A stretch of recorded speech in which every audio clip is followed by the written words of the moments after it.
और हमने यहाँ पर पढ़ा नंबर ऑफ क्या कहते हैं, टेम्परेचर पर डिपेंड करते हैं वो, है ना, यानी उनकी कंडक्टिविटी जो होती है वो टेम्परेचर पर डिपेंड करती है। अगर हम टेम्परेचर को इंक्रीज करेंगे तो उनकी कंडक्टिविटी यानी इंट्रिंसिक सेमीकंडक्टर की जो कंडक्टिविटी है वो इंक्रीज होते जाएगी। तो इंट्रिंसिक सेमीकंडक्टर की जो कंडक्टिविटी होती है वो टेम्परेचर पर डिपेंड करती है, लेकिन हम एक लिमिट तक ही टेम्परेचर को इंक्रीज करके उनकी कंडक्टिविटी को बढ़ा सकते हैं। तो इसीलिए वहाँ पर लिमिटेशंस थी इंट्रिंसिक सेमीकंडक्टर की। दूसरा था हमारे पास एक्सट्रिंसिक सेमीकंडक्टर। एक्सट्रिंसिक सेमीकंडक्टर क्या होता है, जिसके अंदर हम डोपिंग करते हैं। डोपिंग क्या होता है बताओ, डोपिंग क्या था? डोपिंग मतलब किसी इम्प्योर चीज को उसमें मिला देना, हाँ किसी और चीज की डोप मतलब डोपिंग कर देना। हाँ, रिक्वायर्ड इम्प्योरिटी को इंट्रिंसिक सेमीकंडक्टर के अंदर मिलाने वाले प्रोसेस को हम क्या बोलते हैं यहाँ पर, डोपिंग। ठीक है, रिक्वायर्ड इम्प्योरिटी हम ये वर्ड यूज करेंगे। ठीक है, यानी कि जो हमें उस पर इम्प्रूवमेंट करना है ना, उसी प्रॉपर्टी को लाना है जो चाहिए, है ना, उसको बनाने के लिए जो हम रिक्वायर्ड इम्प्योरिटी ऐड करते हैं, तो इस प्रोसेस को हम बोलते हैं डोपिंग। ठीक है, अच्छा, डोपिंग करने से हमारे पास एक्सट्रिंसिक सेमीकंडक्टर फिर से कितने टाइप्स के डिवाइड हो गए थे? दो टाइप के डिवाइड हुए थे। कौन कौन से? तो एक था हमारे पास पी टाइप का और एक था एन टाइप का। पी टाइप सेमीकंडक्टर क्या होता है? P type semi P type में नंबर ऑफ होल्स ज्यादा थे और नंबर ऑफ इलेक्ट्रॉन्स कम थे, और एन टाइप में इसका अपोजिट था। हाँ, उसमें नंबर ऑफ होल्स कम थे और जो इलेक्ट्रॉन्स थे वो ज्यादा थे। ज्यादा थे। हम कौन सी डोपिंग करते हैं पी टाइप में? कौन सी डोपिंग थी जिसमें करते हैं? तो उसमें हमारे पास था ट्राईवैलेंट। ट्राईवैलेंट। हाँ, ट्राईवैलेंट इम्प्योरिटी। कौन सी ट्राईवैलेंट इम्प्योरिटी थी हमारे पास? बोरॉन, एल्यूमिनियम, एल्यूमिनियम था, बोरोन था, और इंडियम। क्या था? इंडियम था। हाँ, बोरोन, एल्यूमिनियम, इंडियम, ये हमारे पास थे ट्राइवेलेंट इम्प्योरिटी। और दूसरा होता है हमारे पास क्या, P type semiconductor. P type semiconductor में कौन सी इम्प्योरिटी ऐड करते हैं? उसमें पेंटावेलेंट। पेंटावेलेंट। ठीक है, पेंटावेलेंट जिसके आउटर मोस्ट में 5 इलेक्ट्रॉन्स होते हैं। और एग्जाम्पल कौन सा हमारे पास? जैसे फास्फोरस, आर्सेनिक और एंटीमनी। फास्फोरस, आर्सेनिक और एंटीमनी। ठीक है, तो ये ध्यान रखना। अच्छा, अब हमारे पास आगे जो टॉपिक आता है वो है पीएन जंक्शन डायोड। तो पीएन जंक्शन डायोड क्या होता है, तो इसको यहाँ पे समझने वाले हैं। देखो, सबसे पहले यहाँ पर अगर हम बात करते हैं पी और एन, जो हमारे पास टाइप के सेमीकंडक्टर थे, है ना, उन दोनों सेमीकंडक्टर को अगर हम हीटिंग के मेथड से, है ना, या फिर किसी तरह से फ्रिक्शन के मेथड से हम अगर उनको कंबाइन करते हैं तो क्या होता है, तो ये थोड़ा सा यहाँ पे समझने वाले हैं। तो देखो, सबसे पहले तो यहाँ पर हमने क्या लिया, एक पी टाइप सेमीकंडक्टर ले लिया। ये हमारे पास एक पी टाइप का सेमीकंडक्टर है। पी टाइप के सेमीकंडक्टर्स में क्या होता है, नंबर ऑफ होल्स ज़्यादा होते हैं ना, तो इसमें नंबर ऑफ होल्स इस तरह से बना लेते हैं। अच्छा, अब नंबर ऑफ होल्स हैं तो सही इसमें, लेकिन इसमें माइनॉरिटी चार्ज केयर्स कौन होते हैं? इलेक्ट्रॉन्स होते हैं, तो वो भी हमें थोड़ा बहुत यहाँ पर दिखाना है। ठीक है, तो ये पी टाइप सेमीकंडक्टर में हमारे पास मेजॉरिटी चार्ज केयर्स क्या होते हैं? होल्स होते हैं। और माइनॉरिटी चार्ज केयर्स क्या होते हैं? इलेक्ट्रॉन्स होते हैं। ओके, अब यहाँ पर हम एन टाइप सेमीकंडक्टर भी लेते हैं, और एन टाइप सेमीकंडक्टर को लिया हमने इस तरह से। और एन टाइप में मेजॉरिटी चार्ज कैरियर्स कौन होते हैं? तो एन टाइप में मेजॉरिटी चार्ज कैरियर्स इलेक्ट्रॉन्स होते हैं। तो ये हमारे पास एन टाइप सेमीकंडक्टर है जिसमें हमें मेजॉरिटी चार्ज कैरियर्स किसे बनाने हैं?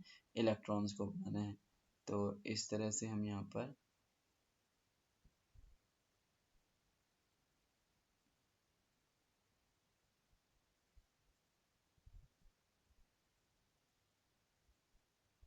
इलेक्ट्रॉन्स और माइनॉरिटी चार्ज कैरियर्स भी होंगे होल्स, तो वो भी हम यहाँ पर इस तरह से बनाएंगे। ठीक है, अब देखो, ये पी टाइप सेमीकंडक्टर और एन टाइप का सेमीकंडक्टर दोनों क्रिस्टल को अगर हम साथ में कंबाइन करते हैं, किससे? हीटिंग मेथड से। डायरेक्ट ऐसा नहीं हो सकता कि किसी ग्लू वगैरह से या वैसे हम डायरेक्ट टच करें, तो उससे वो कभी कनेक्ट नहीं होते हैं। इनके लिए क्या करना पड़ता है, या तो हीटिंग वाले मेथड से या फ्रिक्शन वाले मेथड से, मतलब इनको काफ़ी ज़्यादा आपस में क्या कहते हैं, इनके बीच में फ्रिक्शन करा करके हम हीट प्रोड्यूस करके फिर ज्वाइन कराते हैं, या डायरेक्टली से हीटिंग मेथड से भी ज्वाइन कराया जा सकता है। जैसे ही ज्वाइन कराते हैं हम, ठीक है, तो यहाँ पर एक फिनोमिना होता है। कौन सा फिनोमिना होता है? तो यहाँ पर जैसे ही ज्वाइन होगा तो इसमें क्या होता है कि इस साइड में मेजॉरिटी चार्ज के हमारे क्या है, होल्स हैं, और इस साइड में क्या है, यहाँ पर इलेक्ट्रॉन्स हैं। तो यहाँ के आसपास के जितने भी इलेक्ट्रॉन्स रहेंगे वो क्या होंगे, वो होल्स की तरफ अट्रैक्ट होना स्टार्ट हो जाएंगे। यानी कि देखो ध्यान से, ये इलेक्ट्रॉन यहाँ पे इस होल से अट्रैक्ट हुआ है ना, ये इलेक्ट्रॉन इस होल से अट्रैक्ट हुआ, क्योंकि हमेशा माइनॉरिटी जो यहाँ पे मेजोरिटी चार्ज कैसे हैं इलेक्ट्रॉन्स, वो किधर जाना चाहते हैं, वो होल्स की तरफ जाना चाहते हैं, है ना, और होल्स इलेक्ट्रॉन की तरफ जाना चाहते हैं। तो ये इस तरफ से आना स्टार्ट कर देंगे। अभी जैसे ही आना स्टार्ट करते हैं तो ये क्या हो रहा है, ये डिफ्यूज हो रहे हैं। डिफ्यूज मतलब हायर पोटेंशियल से लोअर पोटेंशियल की तरफ। जो यहाँ पर इस साइड में देखोगे, इस साइड में इलेक्ट्रॉन्स की डेंसिटी, इलेक्ट्रॉन्स की संख्या बहुत ज़्यादा है, और इस साइड में होल्स की संख्या बहुत ज़्यादा है। तो यहाँ पर जो ये इलेक्ट्रॉन्स होते हैं, ये किधर मूव करते हैं, ये इलेक्ट्रॉन जो होते हैं ये मूव करने लग जाते हैं इधर। क्यों? क्योंकि ये हायर क्वांटिटी में, यानी इनकी डेंसिटी, इनका पोटेंशियल यहाँ पे ज़्यादा है, और इधर यहाँ पे क्या कम है, तो ये हायर से लोअर की तरफ जाएंगे। सेम उसी तरह से यहाँ पर होल्स की संख्या ज़्यादा, इधर कम है, तो ये हायर से लोअर की तरफ जाते हैं। तो यहाँ पर एक मूवमेंट स्टार्ट हो जाता है जैसे ही हम उन दोनों को ज्वाइन करते हैं। इलेक्ट्रॉन्स मूव करते हैं होल्स की तरफ, और या ये कह सकते हो कि होल्स मूव करते हैं इलेक्ट्रॉन की तरफ। और जैसे ही ये मूव करना स्टार्ट करेंगे तो क्या होगा, ये इलेक्ट्रॉन अगर होल में गया कंबाइन हो तो न्यूट्रलिटी आ जाएगी यहाँ पे, है ना। यहाँ के जो होल से इधर इलेक्ट्रॉन जो पड़े हुए इन पे आएगी, तो यहाँ न्यूट्रलिटी, यानी कि ये न्यूट्रल होना स्टार्ट हो जाते हैं। तो इतना जो रीजन होता है बीच में, वहां पर होता क्या है, यहाँ पर हमें ऐसा यहाँ पर सेट मिल जाता है एटम का जिसमें न्यूट्रल एटम्स बैठे हुए होते हैं। क्या कहने का मतलब है कि इतने पोर्शन के अंदर जो हमारे पास इलेक्ट्रॉन्स और होल्स कंबाइंड हुए थे, तो कंबाइंड होने के बाद क्या हो जाता है, कंबाइंड होने के बाद अब वहां पर न्यूट्रलिटी आ जाती है, न्यूट्रल हो जाते हैं। तो न्यूट्रल एटम जो होते हैं वो उतने रीजन में रहते हैं, ठीक है। तो यहाँ पर हमने देखा कि जैसे ही हम पी टाइप सेमीकंडक्टर और एन टाइप सेमीकंडक्टर को ज्वाइन करते हैं तो इलेक्ट्रॉन्स का और होल्स का फ्लो स्टार्ट हो जाता है from higher region to the lower region. Same इस तरह से यहाँ इलेक्ट्रॉन्स का भी हायर से लोअर की तरफ स्टार्ट हो जाएगा फ्लो, और फ्लो होने के साथ ही यहाँ पर कुछ इलेक्ट्रॉन्स और होल्स आपस में कंबाइन होने के बाद ये एक लेयर तैयार कर देते हैं, और यहाँ पर या कह सकते हो ये एक जंक्शन तैयार कर देते हैं। जंक्शन मतलब एक ऐसा जगह जहाँ पर ये इलेक्ट्रॉन्स और होल कंबाइन हो रखे हैं, और इसको कई नाम से बुलाया जाता है। जैसे इसको क्या बोलते हैं, इसको पी और एन यहाँ पे मिल रहे हैं तो इसको हम बोलते हैं P N junction.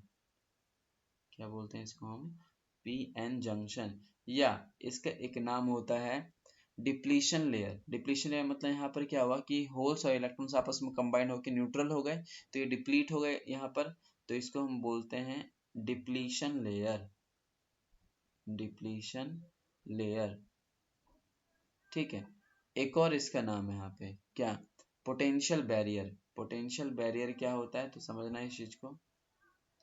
Potential barrier, देखो कुछ टाइम के लिए इलेक्ट्रॉन्स और होल्स, अब देखो सारे इलेक्ट्रॉन सारे होल्स कंबाइन नहीं हो पाते। क्यों नहीं हो पाते, तो इसका रीजन अभी इसमें समझाया। जैसे कि ये इलेक्ट्रॉन्स ये होल्स कंबाइंड हुए तो ये पूरी लेयर तैयार हो गई किसकी, न्यूट्रल एटम की।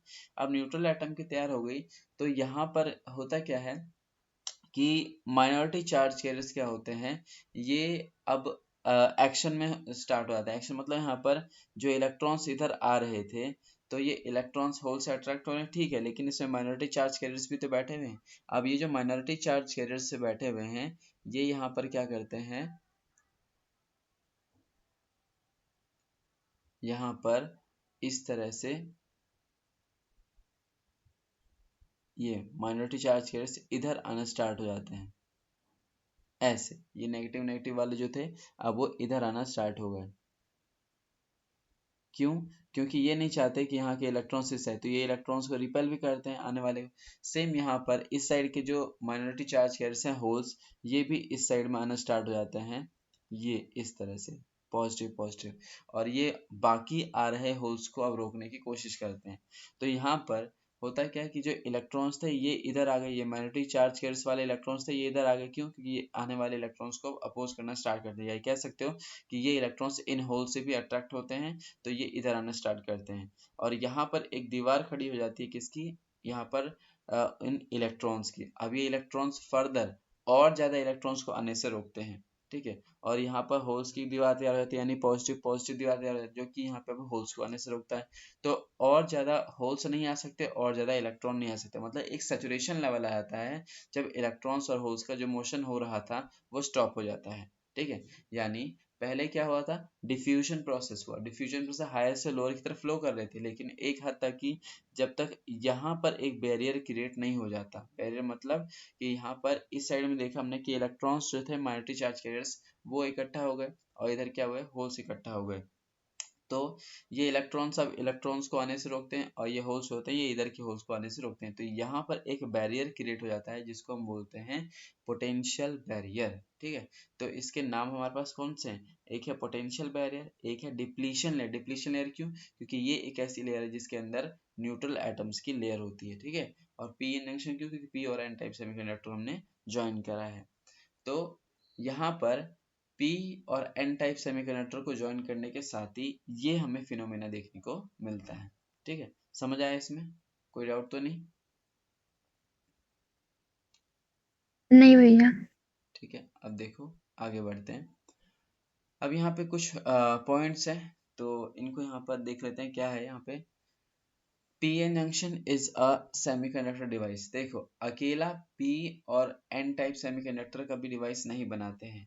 हमें अगर डिवाइस बनाना होता है तो हम पी टाइप और एन टाइप सेमीकंडक्टर को ज्वाइन करते हैं, ठीक है, और ज्वाइन करने के साथ हमें ये फिनोमेना भी देखने को मिलता है। तो जितने भी डिवाइसेस होते हैं, है ना, उन डिवाइसेस को बनाने के लिए हमें पी टाइप और एन टाइप सेमीकंडक्टर को ज्वाइन करना पड़ता है। तो P N junction is a semiconductor device. ये क्या होता है? एक सेमीकंडक्टर डिवाइस होते हैं। और कैसे बनते हैं? So this is made by a p-type semiconductor and by using a n-type semiconductor side by side। इनको हम साइड बाई साइड लगा करके तब जा करके पी एन जंक्शन डायोड हम बनाते हैं, ठीक है। अच्छा, ये हम पहले ही मेंशन कर चुके हैं कि वो कॉमन सरफेस, जैसे यहाँ बीच में जो हमारे पास कॉमन सरफेस था, so the common surface where they are joint, जहाँ पर वो मिलते हैं, they are known as P N junction diode या डिप्लीशन लेयर या फिर पोटेंशियल बैरियर, ठीक है। तो ये हमने देखा। अच्छा, हमारे पास कितने मेथड्स होते हैं, क्या क्या तरीके होते हैं पी टाइप और एन टाइप सेमीकंडक्टर ज्वाइन के? तो एक मेथड होता है हमारे पास हीटिंग। हीटिंग के अलावा हमारे पास दूसरा मेथड है फ्यूजन, जैसे मैंने कहा वो फ्रिक्शन के थ्रू। तो by fusion, by fusing them into vapour form, है ना। एंड ये वेपर फॉर्म मतलब उसको एक तरह से आपस में फ्रिक्शन के थ्रू इतना गर्म कर दो कि वो आपस में फ्यूज हो जाए, जॉइंट हो जाए, ठीक है। तो ये भी एक मेथड होता है। Not connected by glue, glue से कनेक्ट करके नहीं कर सकते, ठीक है। अच्छा, भैया जब इसमें होल्स और इलेक्ट्रॉन जब मूव कर रहे थे तो फिर पहले लेफ्ट साइड में तो होल्स ज्यादा थे, उसमें पॉजिटिव चार्ज ज्यादा था, हाँ, और राइट साइड में इलेक्ट इलेक्ट्रॉन ज्यादा थे तो उसमें नेगेटिव चार्ज ज्यादा होगा। हाँ जब वो एक दूसरे को अट्रैक्ट कर रहे थे तो फिर ये तो अपोजिट हो गया होगा ना, क्योंकि जो होल्स थे वो इलेक्ट्रॉन को अट्रैक्ट कर रहे थे और हाँ जो इलेक्ट्रॉन थे वो होल्स को अट्रैक्ट कर रहे थे, तो होल्स उधर साइड चले गए होंगे और इलेक्ट्रॉन उधर साइड। हाँ, बिल्कुल ऐसे ही होता है। यानी इतने रीजन पे हुआ क्या था कि यहाँ आसपास के जितने होल्स थे, है ना, ये कह सकते हो कि यहाँ के इलेक्ट्रॉन उठे और इधर चले गए। मतलब यहाँ पर अगर मैं बना के दिखाऊं तो यहाँ पर भी हमारे पास होल्स थे, है ना, और यहाँ पे हमारे पास इलेक्ट्रॉन्स थे, है ना। इधर भी होंगे हमारे पास कुछ इलेक्ट्रॉन, मान लो इधर भी हमारे पास होल्स हैं, इधर भी इलेक्ट्रॉन्स हैं। अब ये आपस में डिफ्यूज होना स्टार्ट हो गया, ये इसके अंदर डिफ्यूज हो गया, ये इसके अंदर डिफ्यूज हो गया, ये इसके अंदर डिफ्यूज हो गया। तो यहाँ पर अब ये यहाँ पे मान लो कहीं ये इधर के होल्स इधर है तो ये डिफ्यूज होते हैं, ये एक पूरी लेयर तैयार हो जाती है जिसके अंदर ये अब न्यूट्रल एटम्स ही पाए जाएंगे। यानी कोई सा भी एटम अगर ढूंढोगे, मान लो इसको हमने ढूंढा, तो हमने देखा कि यहाँ पे इलेक्ट्रॉन्स और होल कंबाइन हो रखे हैं, तो यानी कि एक न्यूट्रल एटम है। ये भी क्या है? न्यूट्रल एटम है। तो ये पूरे न्यूट्रल एटम की दीवारें तैयार हो जाती है ना। अब अगर और आगे के इलेक्ट्रॉन्स आना चाहते हैं तो ये आ नहीं पाते। क्यों नहीं आ पाते हैं? तो तुम ये भी बोल सकती हो कि ये पूरा न्यूट्रल एटम का जो बैरियर है ये आने से रोकता है ना, क्योंकि इनको अब एनर्जी चाहिए इसको क्रॉस करने के लिए, ठीक है।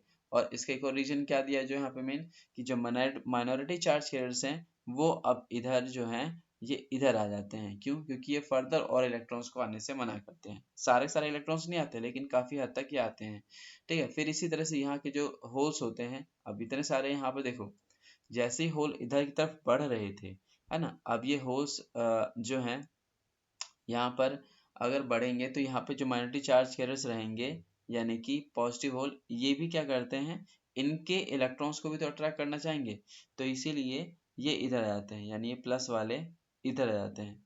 तो यहाँ पर एक दीवार बनती है पॉजिटिव वाले की, किसकी वजह से? माइनॉरिटी चार्ज कैरियर्स की वजह से। यहाँ पे एक दीवार बनती है नेगेटिव की वजह से। तो यहाँ पर एक बैरियर क्रिएट हो जाता है कि ये जो माइनस वाला ये इलेक्ट्रॉन्स हैं ये और इलेक्ट्रॉन्स को आने से रोकते हैं, ये जो होल्स है हमारे पास ये और होल्स को आने से रोकते हैं। तो यहाँ पर ये एक ऐसा हमारे पास लेयर है जिसके अंदर न्यूट्रल एटम बैठे हुए हैं, ठीक है। न्यूट्रल एटम मतलब इलेक्ट्रॉन्स और होल बैठे हुए हैं, और अब और ज्यादा यहाँ पर इलेक्ट्रॉन्स जो है वो जंप करके इधर आ नहीं सकते, क्योंकि पोटेंशियल बैरियर बन जाता है यहाँ पे। क्यों बनता है? Due to the minority charge carriers, minority charge carriers की वजह से।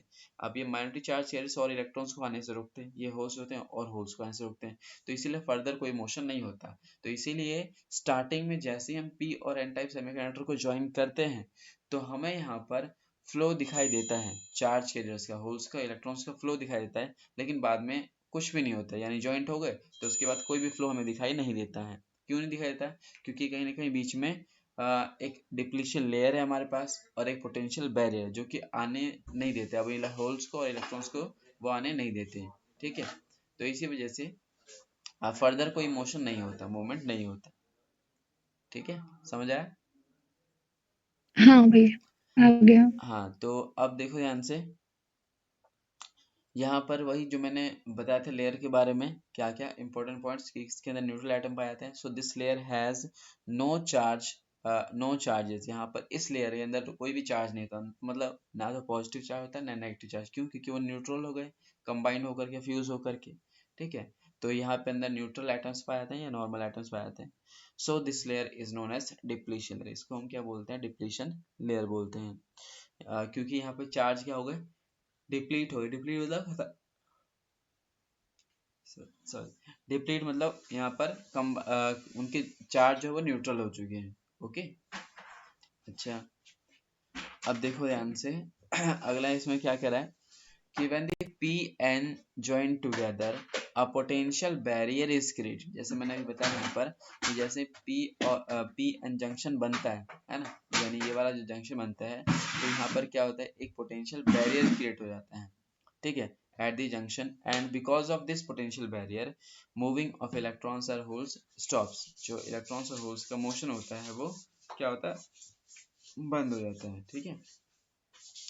अब यहाँ पर जो देखोगे कि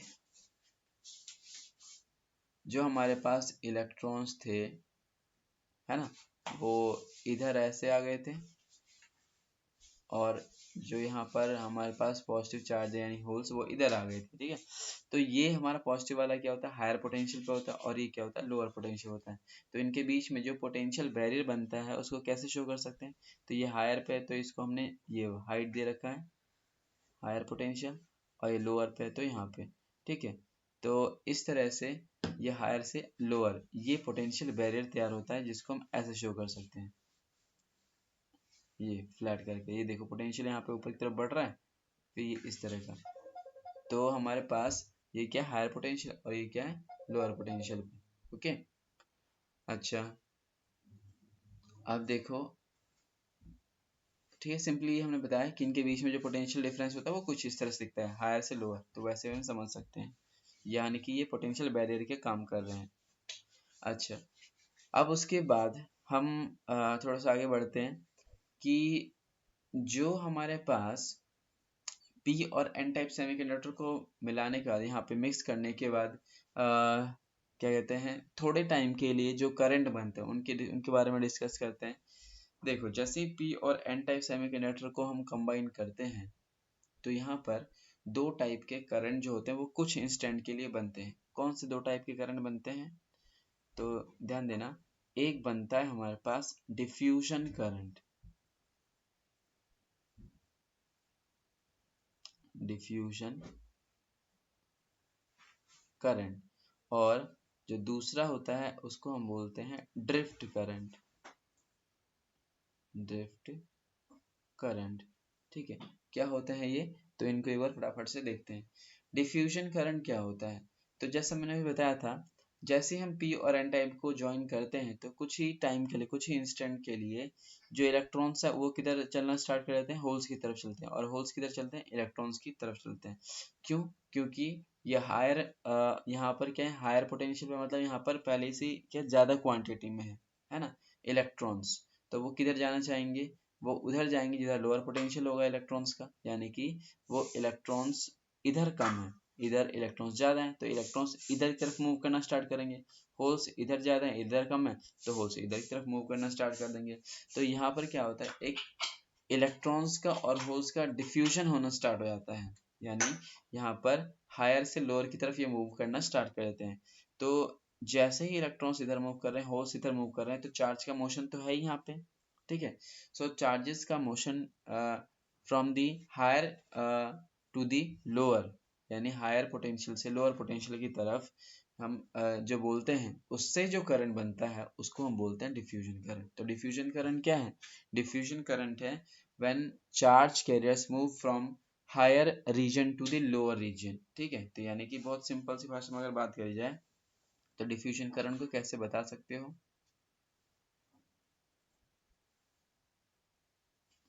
डिफ्यूजन करंट को इसको हम कैसे बता सकते हैं? It is the flow of charge carriers from higher region, from higher region to lower region, lower region। ठीक है, तो देखो ध्यान से, यानी कि डिफ्यूजन करंट क्या है? डिफ्यूजन करंट है फ्लो ऑफ चार्ज कैरियर्स, है ना। चार्ज कैरियर्स का फ्लो है कहाँ से कहाँ से, कहाँ से कहाँ तक? हायर रीजन से लेकर के लोअर रीजन के लिए। ठीक है, तो ये था हमारा डिफ्यूजन करंट, क्योंकि यहाँ पे इलेक्ट्रॉन्स डिफ्यूज होना और होल से डिफ्यूज होना स्टार्ट कर गए। अब इसमें आता है हमारे पास ड्रिफ्ट करंट। ड्रिफ्ट करंट क्या होता है? तो देखो ध्यान से,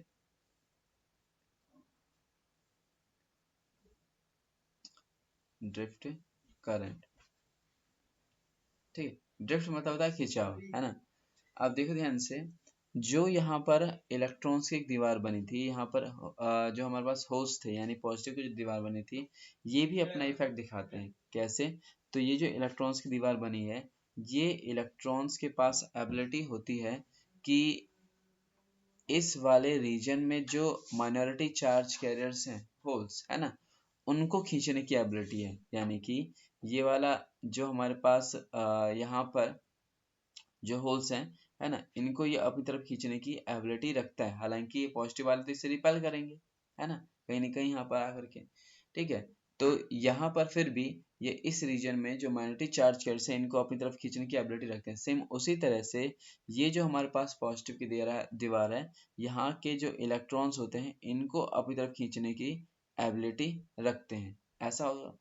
अच्छा, यहाँ पर जब ये पॉजिटिव वाली दीवार इन इलेक्ट्रॉन्स को अपनी तरफ खींच रहा हुआ, तो इन इलेक्ट्रॉन्स से कहीं ना कहीं इनके अंदर मोशन भी हो रहा होगा। सेम उसी तरह से यहाँ पर जो ये नेगेटिव की दीवार है, ये नेगेटिव वाले ये इन होल्स को खींचने की कोशिश करेंगे। यानी कि अब की बार हमने क्या देखा कि माइनॉरिटी चार्ज कैरियर्स जो बैठे हुए हैं, उन पे भी उनका ही मोशन स्टार्ट होता है। क्यों? इन पोटेंशियल की वजह से। यानी जो ये हमारे पास ये जो नेगेटिव की दीवार है, पॉजिटिव की दीवार है, ये माइनॉरिटी चार्ज कैरियर्स को भी खींचना स्टार्ट करते हैं। अब खींचना स्टार्ट करेंगे तो बहुत ही कम टाइम के लिए होता है। ठीक है, तो ये खिंचाव तो होता ही है। तो यहाँ पर पोटेंशियल की वजह से, यानी नेगेटिव पोटेंशियल या पॉजिटिव पोटेंशियल की वजह से जो माइनॉरिटी चार्ज कैरियर्स मूव करते हैं, मोशन करते हैं, तो उनके मोशन की वजह से जो करंट बनता है उसको हम बोलते हैं यहाँ पे ड्रिफ्ट करंट। तो ड्रिफ्ट करंट में किसका रोल है? ड्रिफ्ट करंट में माइनॉरिटी चार्ज कैरियर्स वो मूव करना स्टार्ट करते हैं ड्यू टू दी पोटेंशियल, जो नेगेटिव पोटेंशियल या फिर पॉजिटिव पोटेंशियल। तो यहाँ पर थोड़े टाइम के लिए हमें दो टाइप के करंट दिखाई देते हैं। ये थोड़े टाइम के लिए ही होता है, जब हमने इसे ज्वाइन कर रखा है और ज्वाइन करने के बाद कुछ टाइम बाद क्या होता है, दोनों ही करंट नहीं बनते हैं। ठीक है, तो ये हम उस टाइम पे बात कर रहे हैं जब फ्रैक्शन ऑफ सेकंड्स में हमारे पास डिफ्यूजन करंट और ड्रिफ्ट करंट बनते हैं। डिफ्यूजन करंट क्यों? क्योंकि यहाँ पर हायर रीजन से लोअर रीजन की तरफ चार्ज कैरियर्स मूव कर रहे हैं। ड्रिफ्ट करंट क्यों? क्योंकि जो ये हमारे पास पोटेंशियल बैरियर बने हैं ये अब माइनॉरिटी चार्ज कैरियर्स को भी खींचते हैं, तो जिसकी वजह से क्या बनता है, यहाँ पे ड्रिफ्ट करंट बनता है। ठीक है, तो ध्यान रखना जरा इसमें क्या होता है कि ड्रिफ्ट करंट क्या है? It is the flow of minority charge carriers due to the potential at the junction. ठीक है, तो जो ये हमारे पास पोटेंशियल बैरियर है या पोटेंशियल जो है उनकी वजह से जो माइनॉरिटी चार्ज कैरियर्स का फ्लो है उसकी वजह से जो करंट बनेगा उसको क्या बोलते हैं यहाँ पे? Drift current. ठीक है, तो ये दो थे हमारे पास। अब उसके आगे देखो जरा,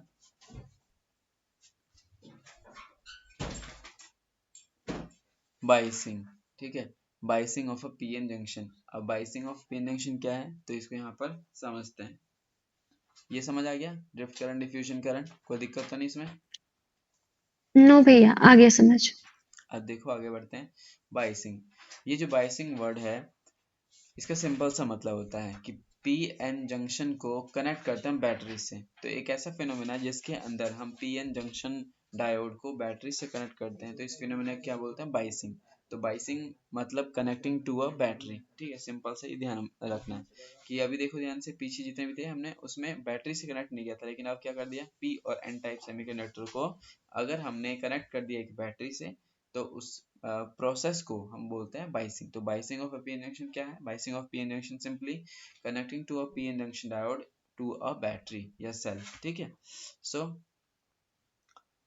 यहाँ पर अगर हम सेल या बैटरी से कनेक्ट करते हैं, मैंने यहाँ पे इधर लिखा नहीं है, लिख देता हूँ यहाँ पे। देखो, biasing of a PN junction है क्या?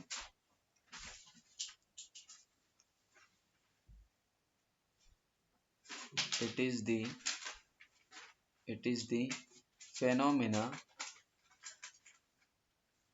phenomena of connecting PN junction diode to a battery और सेल। ठीक है, तो ये एक ऐसा फिनोमेना होता है जिसके अंदर हम पीएन जंक्शन डायोड को किससे कनेक्ट कर देते हैं? बैटरी से या सेल से कनेक्ट करते हैं। तो सिंपली ये मतलब है। अच्छा, अब जैसे ही हम बैटरी या सेल से करते हैं तो यहाँ पर हमें क्या चीज देखने को मिलता है, तो ये चीज हम थोड़ा समझते हैं। अच्छा, बाइसिंग जो होती है हमारे पास, ये कितने टाइप्स की होती है? बाइसिंग हमारी होती है दो टाइप्स की। कौन कौन सी?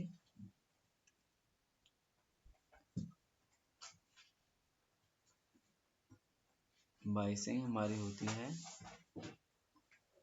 दो टाइप्स की। एक होती है हमारे पास फॉरवर्ड बाइसिंग और एक होती है हमारे पास रिवर्स बाइसिंग। ठीक है, अब ये फॉरवर्ड बाइसिंग क्या है और रिवर्स बाइसिंग क्या है, तो इसको थोड़ा समझ लेते हैं। देखो, बाइसिंग मतलब समझ गए, कनेक्टिंग टू अ बैटरी है ना, ये सेल। अब फॉरवर्ड बाइसिंग, रिवर्स बाइसिंग क्या है? तो जो यहाँ पर हमारे पास फॉरवर्ड बाइसिंग है, पहले इसको समझते हैं। फॉरवर्ड बाइसिंग में पॉजिटिव को पॉजिटिव से कनेक्ट करते हैं और नेगेटिव को नेगेटिव से कनेक्ट करते हैं। यानी जो हमारे पास ये पी एन सेमी कनेक्टर है, इसमें अगर हम पॉजिटिव वाले को पॉजिटिव से कनेक्ट कर दें, नेगेटिव वाले को नेगेटिव से कनेक्ट कर देंगे, तो यहाँ पर ये जो बाइसिंग कहलाती है, इसी को हम बोलते हैं यहाँ पर पी फॉरवर्ड बाइसिंग। ठीक है, तो ध्यान रखना, पॉजिटिव को पॉजिटिव से और नेगेटिव को नेगेटिव से, तो ये फॉरवर्ड बाइसिंग है। रिवर्स बाइसिंग में क्या उल्टा हो जाएगा, पॉजिटिव को नेगेटिव से कनेक्ट कर देंगे, नेगेटिव को पॉजिटिव से। तो पॉजिटिव अगर नेगेटिव से कनेक्ट है, यही कह लो, नेगेटिव अगर पॉजिटिव से कनेक्ट है, तो इस फिनोमेना को हम बोलते हैं रिवर्स बाइसिंग। ठीक है, अच्छा, अब फॉरवर्ड बाइसिंग रिवर्स बाइसिंग के इसे थोड़ा सा डिटेल में हम समझते हैं। फॉरवर्ड बाइसिंग में क्या होता है,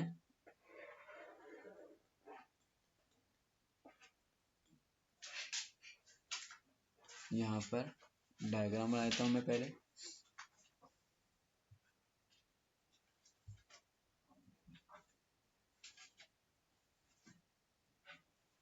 ये हमारे पास क्या है, एक पीएन जंक्शन है, और यहाँ पर क्या होगा, यहाँ पर वो डिप्लीशन लेयर है या पोटेंशियल बैरियर है जिसके अंदर न्यूट्रल एटम्स है, और ये हमारे पास पी टाइप और ये हमारे पास एन टाइप सेमीकंडक्टर है। पी टाइप में मेजॉरिटी चार्ज कैरियर्स क्या होंगे, होल्स होंगे, और इसमें क्या होंगे, माइनॉरिटी चार्ज कैरियर्स इलेक्ट्रॉन्स होंगे।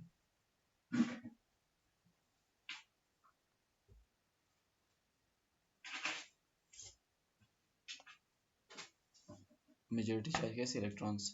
अच्छा, अब क्योंकि हम फॉरवर्ड बाइसिंग कर रहे हैं, फॉरवर्ड बाइसिंग में क्या होता है, पॉजिटिव वाले को पॉजिटिव से कनेक्ट करते हैं, तो यहाँ पर ये हमने पॉजिटिव को पॉजिटिव टर्मिनल से कनेक्ट कर दिया, और यहाँ पर ये हमारा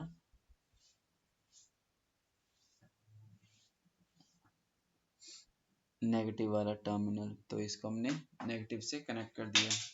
ठीक है, अब जैसे ही हम यहाँ पर फॉरवर्ड बाइसिंग करते हैं, फॉरवर्ड बाइसिंग में ये पॉजिटिव वाला पॉजिटिव कनेक्ट है, ठीक है, नेगेटिव वाला नेगेटिव से कनेक्ट है, ठीक है। ये पॉजिटिव पोटेंशियल जो होता है, ये क्या करेगा, अब पॉजिटिव पॉजिटिव को तो रिपल करेगा, अगर रिपल करेगा तो ये पॉजिटिव वाला अगर इससे रिपल करे तो ये होल्स को पुश करना स्टार्ट कर देगा, यानी ये जो होल्स हैं इनको पुश करेगा, किधर पुश करेगा, तो ये इधर की तरफ पुश करेगा, पोटेंशियल बैरियर की तरफ। उसी टाइम पर जो ये नेगेटिव है हमारे पास पोटेंशियल, ये नेगेटिव यानी कि नेगेटिव पोटेंशियल इलेक्ट्रॉन्स को इधर पुश करना स्टार्ट करेगा, क्योंकि नेगेटिव जो हमारे इलेक्ट्रॉन्स हैं ये किधर मूव करना स्टार्ट करेंगे, इधर मूव करना स्टार्ट करेंगे।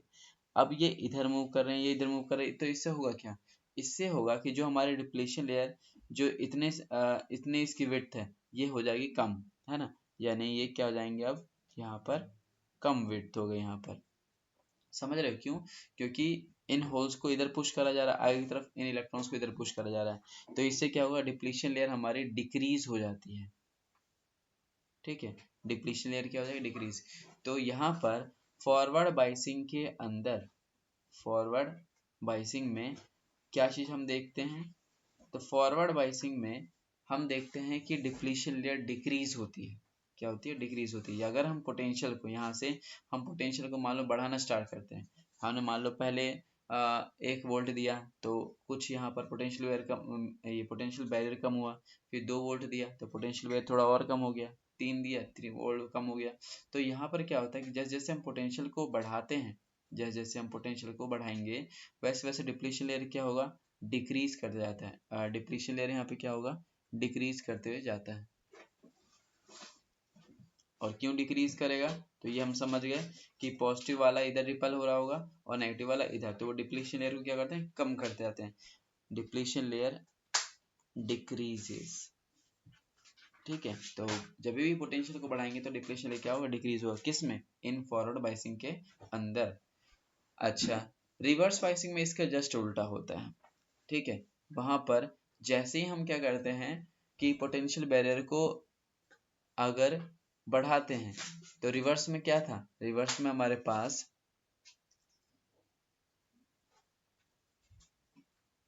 रिवर्स में यहाँ पर हमारे पास टर्मिनल्स क्या थे, यहाँ पर ये था हमारा नेगेटिव टर्मिनल, और ये था हमारा पॉजिटिव टर्मिनल किसके अंदर, रिवर्स के अंदर। तो ये क्या करेगा, ये नेगेटिव वाला होल्स को अपनी तरफ खींचेगा, है ना, तो ये होल्स इधर अट्रैक्ट होंगे, और ये पॉजिटिव वाला क्या करेगा, इसको इधर खींचेगा, यानी ये जो पॉजिटिव टर्मिनल है ये इलेक्ट्रॉन्स को इधर खींचेगा। तो यहाँ पर क्या होता है कि ये लेयर बढ़ती है ना। तो ये खास पॉइंट ध्यान रखना, और बहुत ही सिंपल सा पॉइंट है क्या, कि जैसे ही हम रिवर्स वाइसिंग की बात करते हैं तो रिवर्स वाइसिंग में क्या होता है, रिवर्स वाइसिंग में जो डिप्लीशन लेयर होता है, हाँ, डिप्लीशन लेयर क्या होता है यहाँ पे बढ़ता जाता है, लेकिन फॉरवर्ड वाइसिंग में क्या होता है, डिप्लीशन लेयर डिक्रीज होते जाते हैं। ठीक है, क्यों, क्योंकि यहाँ पर जो हमारे पास पॉजिटिव टर्मिनल है वो इलेक्ट्रॉन्स को अपनी तरफ खींच रहे हैं, ये नेगेटिव वाले होल्स को अपनी तरफ खींच रहे हैं, तो उसमें लेयर डिप्लीशन लेयर बढ़ता है। अब इससे फायदा क्या है ना, तो जरा समझना इस चीज को। जब हम फॉरवर्ड बाइसिंग में बात कर रहे थे तो फॉरवर्ड बाइसिंग में हमने देखा कि डिप्लीशन लेयर कम हो रहा है। अब जितना डिप्लीशन लेयर कम होगा तो यहाँ पर बैरियर कम होगा, तो इलेक्ट्रॉन्स आसानी से इधर जा सकते हैं और होल्स इधर आसानी से जा सकते हैं। यानी हम फॉरवर्ड बाइसिंग को यूज करते हैं एज यहाँ पर कंडक्टर। फॉरवर्ड बाइसिंग में हम कंडक्टर के जैसे यूज करेंगे, यानी कि अगर हमें मान लो हमें इलेक्ट्रिसिटी बनानी है ना, इलेक्ट्रिसिटी बनानी है तो हमें चार्ज कैरियर्स का मोशन चाहिए। चार्ज कैरियर्स का मोशन कब मिलेगा, जब वो बैरियर्स को क्रॉस करेंगे, और बैरियर को क्रॉस कब करेंगे, जब उनको थोड़ी सी एनर्जी दी जाए और वो बैरियर को क्रॉस करके आगे की तरफ यानी कि इधर या इस साइड मूव करना स्टार्ट कर दें। तो फॉरवर्ड बाइसिंग को हम यूज करते हैं as a conduction of charge carriers. लेकिन रिवर्स बाइसिंग में क्या देखा हमने, रिवर्स बाइसिंग में डिप्लीशन लेयर बढ़ गया, डिप्लीशन लेयर अगर बढ़ गया तो उसे हम एज अ इंसुलेटर यूज करते हैं। तो यहाँ पर जो हमारे पास ये सेमीकंडक्टर होता है इसको हम एज अ कंडक्टर और एज अ इंसुलेटर कैसे करते हैं, तो उनकी डिप्लीशन लेयर की विड्थ को ही हम बढ़ा के या घटा करके ऐसा कर सकते हैं। तो ध्यान देना जरा, फॉरवर्ड बाइसिंग में हम क्या देखते हैं कि फॉरवर्ड बाइसिंग में करने के बाद हम सेमीकंडक्टर को एज अ कंडक्टर यूज करते हैं। कंडक्टर कैसे यूज कर सकते हैं, जब चार्ज कैरियर से मूव करना स्टार्ट करेंगे। मूव कब करेंगे, जब हम पोटेंशियल को बढ़ाएंगे, डिप्लीशन कम होता जाएगा, डिप्लीशन जितना कम होता जाएगा उतना क्या होगा, इलेक्ट्रॉन्स का और होल्स का मोशन आपस में स्टार्ट हो सकता है। और अगर वो स्टार्ट होगा तो वहाँ पे चार्जेस का मोशन स्टार्ट हो, चार्जेस का मोशन स्टार्ट हो तो उससे करंट बनेगा, ठीक है, जो कि इलेक्ट्रिसिटी को फिर कंडक्ट करेगा। ओके, और रिवर्स बाइसिंग में क्या, डिप्लीशन लेयर को हम बढ़ा देंगे, तो हम अगर बैरियर को ही बढ़ाएंगे, यहाँ पे पोटेंशियल बैरियर को बढ़ाते हैं तब तो और ज्यादा नहीं जा सकते इलेक्ट्रॉन्स, ना ही होल जा सकते हैं, तो उसको हम यूज करते हैं एज अ इंसुलेटर। तो हम कंडक्टर और इंसुलेटर दोनों का ही काम ले सकते हैं इसके थ्रू। ठीक है, तो अब थोड़ा सा इसको और डिटेल में यहाँ पे समझते हैं।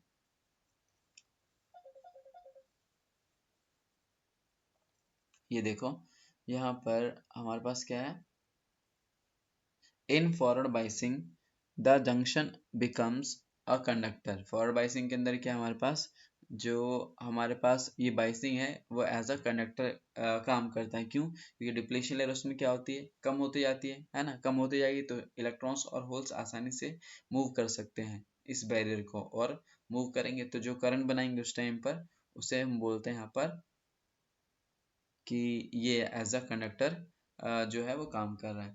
अच्छा,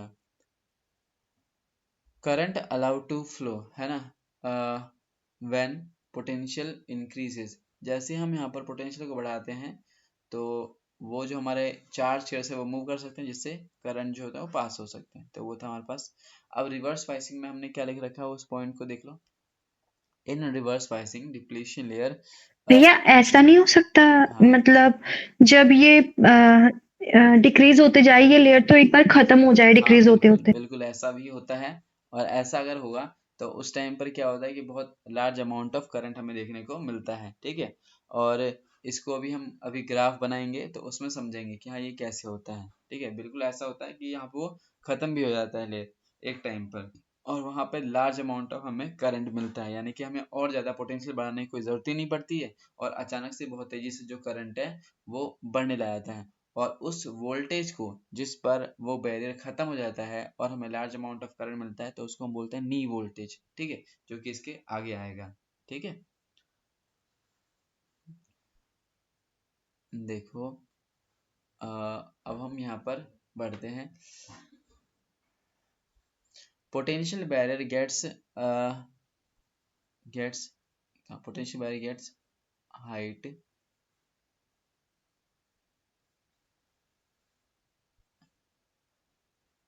जो हमारा रिवर्स बाइसिंग होता है, ठीक है। रिवर्स बाइसिंग में क्या होता है, जो हमारी डिप्लेशन लेयर थी वो बढ़ते जा रही थी, और डिप्लेशन लेयर अगर बढ़ेगी तो यहाँ पर पोटेंशियल बैरियर की जो हाइट है, मतलब बैरियर गैप जो होता है वो काफी ज्यादा बढ़ता है, ठीक है। तो ये चीज ध्यान रखना, ये पोटेंशियल गैप या potential barrier also increases in reverse biasing, so charges are not allowed to cross the layer, जो मैंने अभी समझाया यहाँ पे और कुछ नहीं, ठीक है। Current can not flow, hence it behaves like an insulator, और ये किसके जैसे बिहेव करता है, इंसुलेटर के जैसे। तो वही मैंने पॉइंट्स यहाँ पर मेंशन कर रखे हैं, लिख रखे हैं। अब देखो, in reverse biasing due to the minority charge carriers reverse current starts flow, ठीक है। देखो रिवर्स बाइसिंग जो होती है, इसमें थोड़ा सा एक छोटा सा पॉइंट और मेंशन यहाँ पे करता हूँ मैं। रिवर्स करंट जो हमारे पास बाइसिंग है उसमें डिप्लीशन लेयर तो बढ़ गया है ना, डिप्लीशन लेयर अगर बढ़ गया, जैसे कि यहीं पर ही उसी डायग्राम पे आते हैं, ये वाला देखो, ये हमारे रिवर्स बाइसिंग में कैसे पता, पॉजिटिव नेगेटिव से कनेक्ट है और नेगेटिव पॉजिटिव से।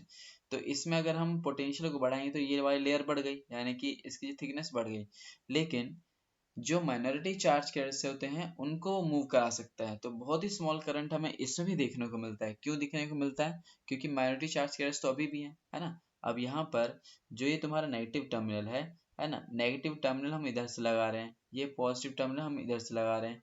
तो ये कर क्या रहा है, ये पॉजिटिव वाला इलेक्ट्रॉन्स को यहाँ पर क्या कर रहा है, खींच रहा है। लेकिन उसी टाइम पे जो इसमें माइनॉरिटी चार्ज कैरियर्स होंगे उनको किधर पुश कर रहा होगा, उनको तो इधर पुश कर रहा होगा, है ना। ये इधर जाने की कोशिश करेंगे। सेम इसी तरह से जो ये नेगेटिव वाला है ये इन होल्स को अपनी तरफ खींचेगा। तो देखो ये पॉजिटिव वाला इन होल्स को धक्का दे रहा है, ये नेगेटिव वाला इन होल्स को अपनी तरफ खींच रहा होगा। उसी तरह से यहाँ आप देख सकते हो यहाँ के जो माइनॉरिटी चार्ज कैरियर्स हैं, जो इलेक्ट्रॉन्स हैं, है ना, वो इलेक्ट्रॉन्स जो होते हैं, ये इलेक्ट्रॉन उसको यानी नेगेटिव वाला जो ये पोटेंशियल है ये क्या करेगा, इन इलेक्ट्रॉन्स को इधर पुश करेगा, और ये पॉजिटिव वाला इन इलेक्ट्रॉन्स को खींचेगा। तो यहाँ पे माइनॉरिटी चार्ज कैरियर्स तो मूव करेंगे, हालांकि हम पोटेंशियल बढ़ाते जा रहे हैं, उन पोटेंशियल से क्या होगा कि बैरियर तो बढ़ रहा है, लेकिन फिर भी माइनॉरिटी चार्ज कैरियर्स जो होते हैं वो अट्रैक्ट होते हैं। माइनॉरिटी चार्ज कैरियर्स अब नंबर्स में तो कम है, और नंबर्स में अगर कम है तो भी यहाँ पर ये स्मॉल सा करंट बनाते हैं। स्मॉल सा करंट बनाते हैं मतलब बहुत ही स्मॉल करंट बनाते हैं रिवर्स बाइसिंग के अंदर, ठीक है। तो यहाँ पर क्वेश्चन आता है कि क्या रिवर्स बाइसिंग में करंट फ्लो होता है, तो फ्लो होता है किसकी वजह से, माइनॉरिटी चार्ज कैरियर्स की वजह से। तो डिप्लीशन लेयर बढ़ने के बावजूद भी वहां पर करंट का फॉर्मेशन सिर्फ और सिर्फ किसकी वजह से हो रहा होता है, माइनॉरिटी चार्ज कैरियर्स की वजह से, ओके। और ये बहुत स्मॉल सा करंट होता है। तो यहाँ पर ये हमने देखा, ठीक है, कि in reverse biasing due to the magnetary charge carriers a reverse current starts flow into it, ठीक है। एक रिवर्स करंट जो होता है उसमें फ्लो होना स्टार्ट होता है। अब जो हमारे पास ये फॉरवर्ड बाइसिंग है ना, उसको थोड़ा सा समझते हैं, उनको थोड़ा सा देखने वाले हैं कि क्या क्या इंपॉर्टेंट फीचर्स हैं, है ना। जो तुमने भी कहा ना कि बैरियर खत्म हो जाता है, बिल्कुल बैरियर खत्म होता है, और उस वोल्टेज पर हमें एक हाई करंट मिलना स्टार्ट होती है, क्योंकि बैरियर ही नहीं रहा। तो अब तो फटाफट आसानी से मूव कर सकते हैं इलेक्ट्रॉन्स और होल्स, और वहाँ पे हमें लार्ज अमाउंट ऑफ करंट मिलता है, जिसके अंदर कुछ इंपॉर्टेंट टर्म्स जो होंगे वो यूज होंगे। अच्छा, अभी जो मैंने रिवर्स बाइसिंग बताया था, है ना, उसमें देख सकते हो ये ग्राफ वैसे भी समझाऊंगा मैं।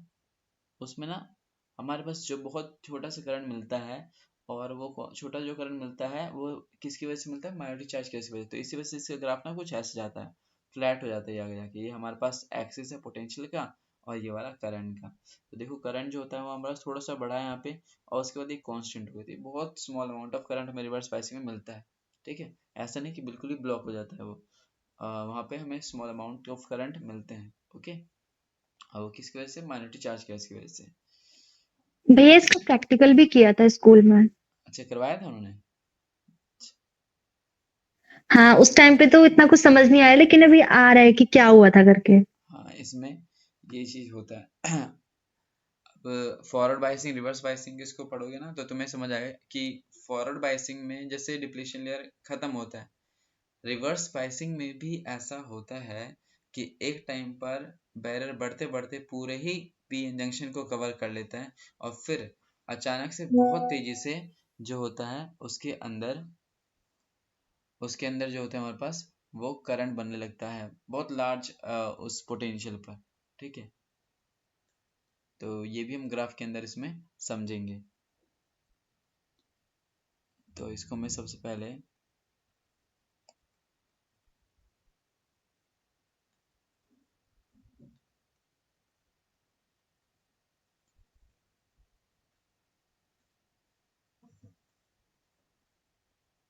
यहाँ पर ऊपर ही बना देता हूँ ग्राफ।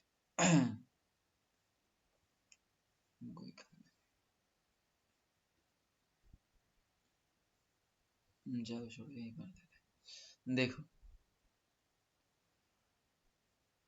हम यहाँ पर सबसे पहले जो पढ़ने वाले हैं ये पढ़ेंगे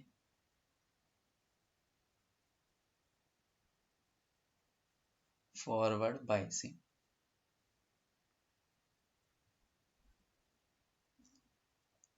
ठीक है, फॉरवर्ड बाइसिंग या फिर फॉरवर्ड बाइसिंग की कैरेक्टरिस्टिक्स, ठीक है, इनके ग्राफ। अब यहाँ पर हमने एक्सपेरिमेंट ली, ठीक है। क्या करा, एक यहाँ पर करंट के बीच में वोल्टेज के बीच में ग्राफ बनाया, ठीक है। अब ये जो एक्स एक्सिस है ये हमारे पास पोटेंशियल को शो कर रहा है, वी को शो कर रहा है। ये जो हमारा वाई एक्सिस है ये हमारा करंट को शो कर रहा है, ठीक है। अब जब हमने यहाँ पर वोल्टेज को क्या करा, इधर हम बनाएंगे एक टेबल और इस टेबल में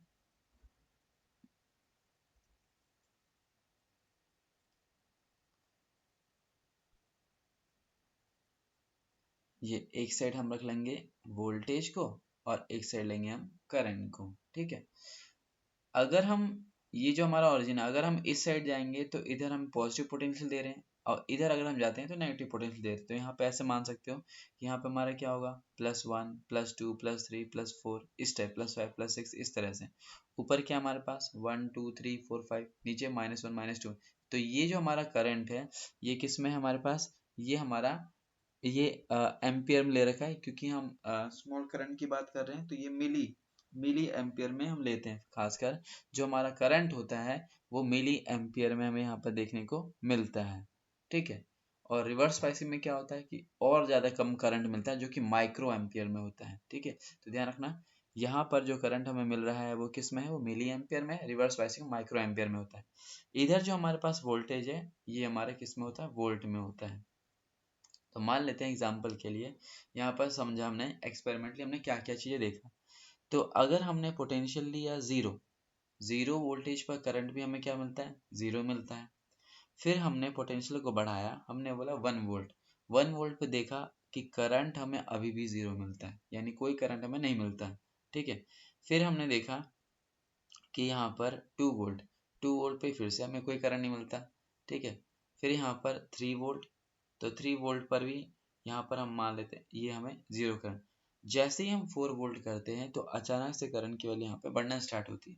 यहाँ पर हमें क्या मिला, यहाँ पर मान लेते हैं कि 1 मिली एम्पियर, एग्जाम्पल के लिए हमने क्या बोला यहाँ पर, ये मिली एम्पियर में, तो 1 मिली एम्पियर मिला, ठीक है।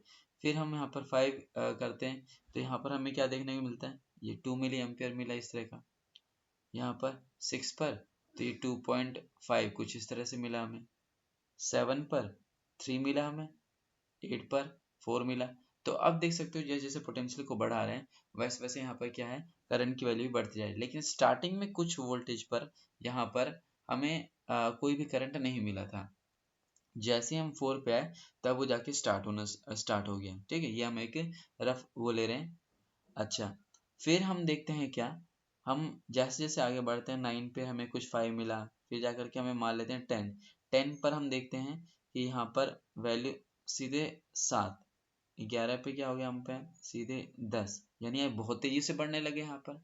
तो हमें क्या देखते हैं टेबल से क्या चीज देखने को मिलता है कि स्टार्टिंग में हम वोल्टेज को बढ़ा रहे हैं तो करंट की वैल्यू नहीं बढ़ रही है। अब ऐसा क्यों है, क्योंकि यहाँ पर जैसे जैसे हम वोल्टेज को बढ़ाते जा रहे हैं तो करंट की वैल्यू यहाँ पे कोई नहीं मिल रही, क्योंकि वहाँ पर वो वोल्टेज क्या काम कर रहा है, डिप्लीशन लेयर को कम करने का काम कर रहा है, यानी चार्जेस का उस टाइम पे फ्लो स्टार्ट हुआ नहीं, ठीक है।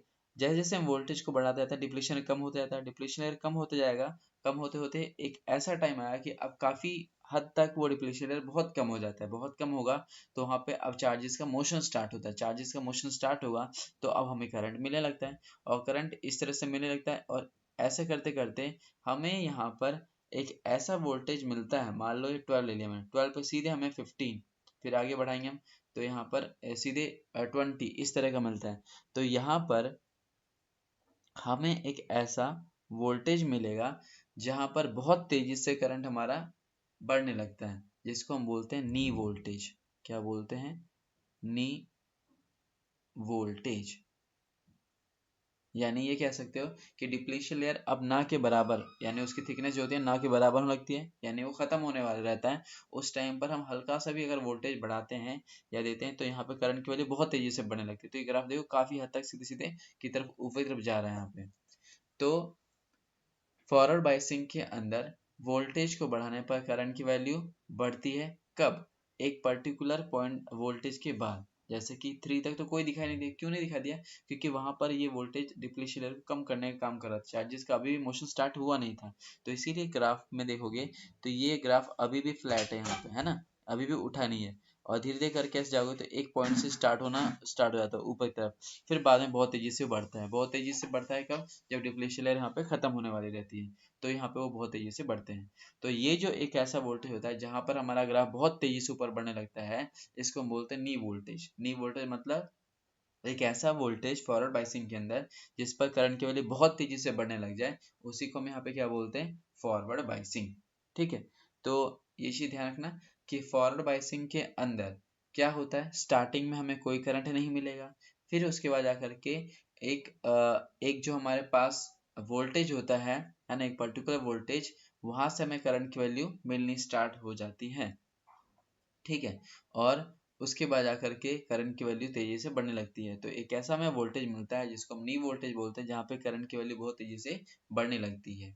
ओके, तो ये हमें फॉरवर्ड बायसिंग के अंदर ऐसा ग्राफ हमें कुछ देखने को मिलता है कि यहाँ से फ्लैट है, उसके बाद धीरे धीरे करके उठना ये स्टार्ट करता है ऐसे, तो ये उठते हुए जाता है।